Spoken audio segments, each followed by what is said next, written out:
What's up, guys? And welcome to this channel where we'll be discussing MMA, breaking down fights, analyzing fights, giving fight predictions, and I would like to hear your comments about this channel, whether you like it or not, or some of the things that we can improve on, and how to make this channel better for each and everyone. So I would like you to please subscribe to this channel, like it, give it a thumbs up, or give us your fair comments down below on what you think about this fight breakdown.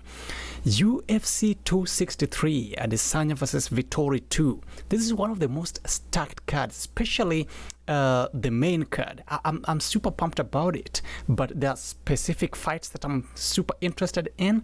But without further ado, I'm just going to start breaking it down from the bottom, not all the way from the bottom like the prelims or early prelims. No, I'm not going to go that far, even though they also have some super exciting fights under those categories.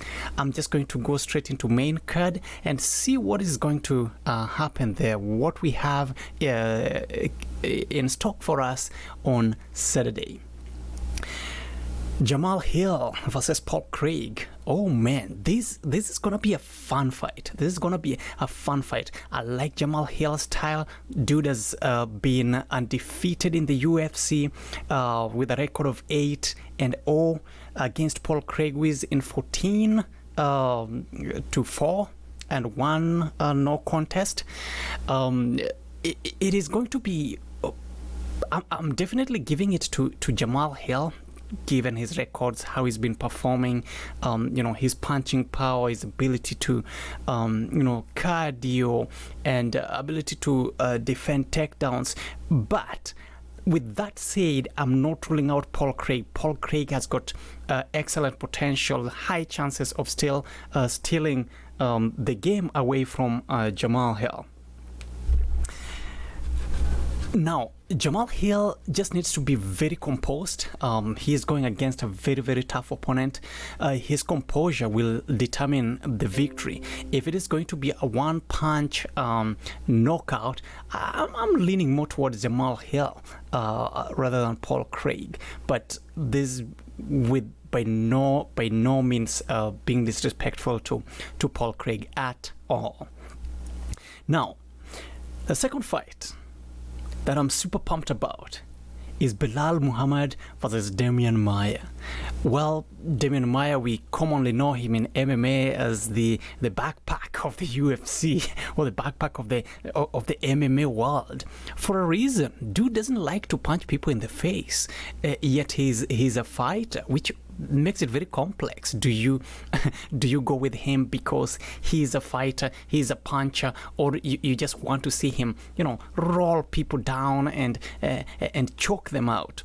Well, his idea is actually very genuine. He said that he doesn't want to cause damage to people, and we've seen a lot of side effects of being punched in the head, and the brain damage and all the problems that come with it. He's saying that he doesn't want to do that to anybody, so he chose the path of Brazilian Jiu-Jitsu. And that is how he's using to defeat his opponents. He would strike with you just because striking is part of the game, and for him to get you down, he has to at least show you something different rather than just a takedown.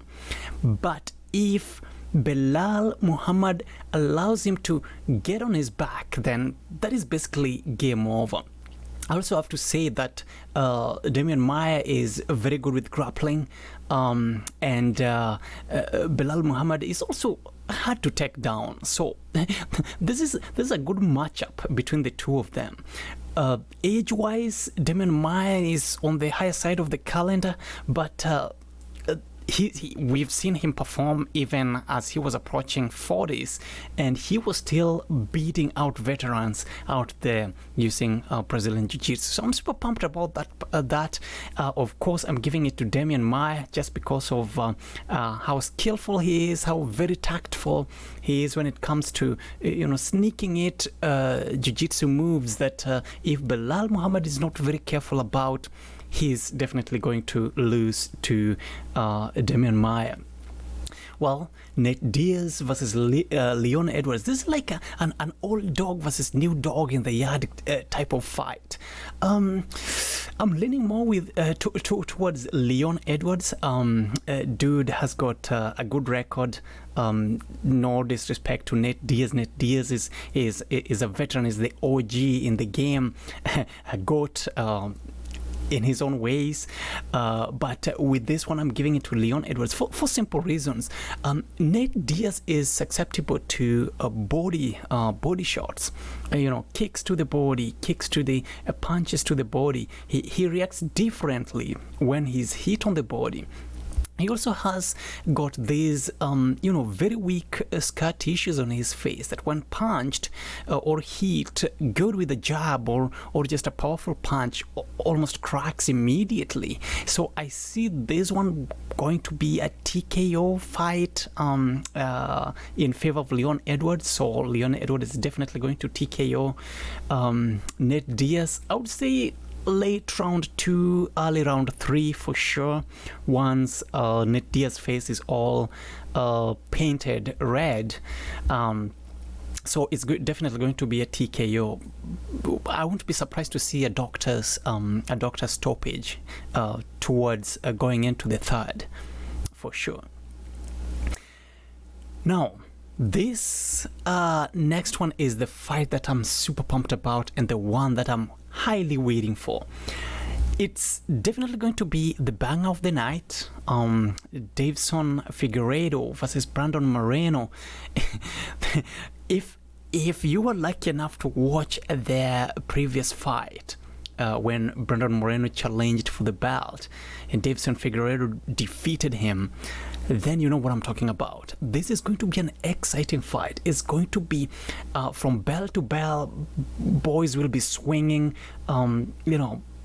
Leg kicks will be coming from all sides. Takedowns are gonna be there for both of them. Now, if this fight goes all the distance while both of them are standing up, I'm edging more towards Davison Figueiredo keeping the title belt. Brandon Moreno is very skilled, super aggressive, always comes to put in a show.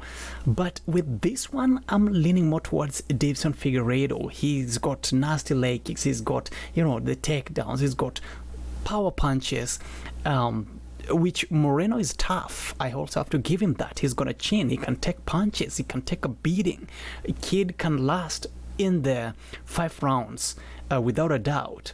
But with this one, I'm leaning more with Davison Figueiredo.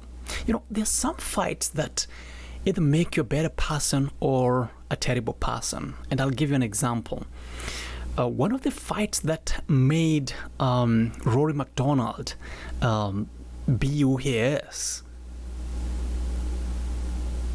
is when he fought for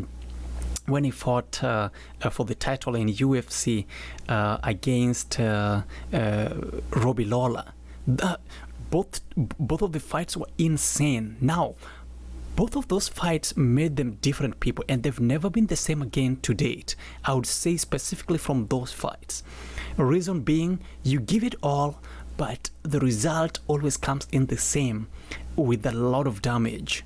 So, with this one, Davison Figueiredo, I'm still expecting a bang, like boys will be swinging anything that can swing, all the limbs that can swing. I believe they will be putting a show using those. But as I said, I'm leaning more towards Davison Figueiredo keeping the belt with this one. Well, now to the main card, Marvin Vettori versus Israel Adesanya. My predictions are, if this fight goes on all the way on a stand-up, then Israel Adesanya is winning cleanly. Marvin Vettori got nothing when it comes to striking against Israel Adesanya. He's an expert. He's good. But if by any chance Marvin Vettori can land takedowns, at least 4 takedowns throughout the fight, and he stays on top of Adesanya for the next 3 minutes of each and every round by 4, then he's definitely winning this. He's definitely winning this. So all that depends on Israel Adesanya's takedown defense. If he can defend Marvin Vettori's takedown, and we all know for sure that Adesanya's ground game is not great based on his previous fights. Actually, if you look at Marvin Vettori versus Israel Adesanya's first fight, Marvin Vettori basically took him down at will. And his response, I mean, he struggled, he got himself back up, but for the most part, he could tell that ground game is not his biggest strength. He wants to stand with you and show you who is the baddest when it comes to striking. Of course, with striking, he's got a beautiful question mark kick, very deceiving. You can't tell where it's going to land, and boom, just like that, he can shut Marvin Vettori's light. He can also, do beautiful head movements that he did with Robert Whittaker, and just like that, land a clean left or a right hook that puts Marvin Vettori to sleep. He can throw knees. Now, that is a very dangerous proposition if he wants to go that route. If he wants to throw knees against Marvin Vettori, he should be very careful, because Marvin Vettori can time those and grapple him down, and once he's down, with the weight of Marvin Vettori all on him, I don't think he stands a chance. So this is a super exciting card. I'm super pumped about it. I like Marvin Vettori. He's great, but when it comes to stand-up, I don't think he has got any advantage over Israel Adesanya. When it comes to grappling, of course, Marvin Vettori is the boss against Israel Adesanya, specifically in this fight. So let's see how it all goes about.